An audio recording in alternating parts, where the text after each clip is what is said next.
You hate another ukwe all alone. The teeny down way, look again also he. Titelo Dakota K. Army.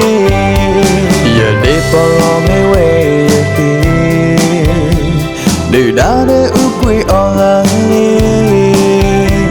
Couple down, sort of welcome me. K.E.A. Edo Killer, you're here. Girlie up the way. Love what you call, love what he call. Get mo hapo. Edo Killer, you do the wrong. Da ota the way, not the wrong. They not Killer, now you da also long. But all the will ever take on.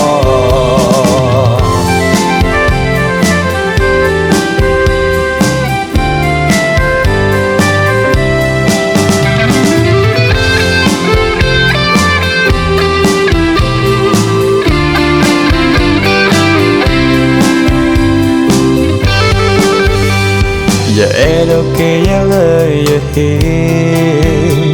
you hate another ukwe all alone. The teeny down way, look again also he. Titelo Dakota K. Army. You dip along the way, do that ukwe all alone. Couple down, sort of away from me.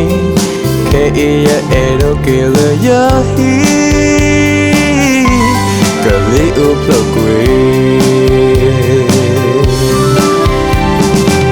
Love what he call, love what he call. Get mo hapo. Edo Killer, you do the wrong. Da ota the way, not the wrong. They not Killer, now you da also long. But all the will ever take on. Love what you call, love what he call. Get mo hapo. Edo Killer, you do the wrong. Da ota the way, not the wrong. They not Killer, now you da also long. But all the will ever take on. But all the will ever take on. But all the will ever take on.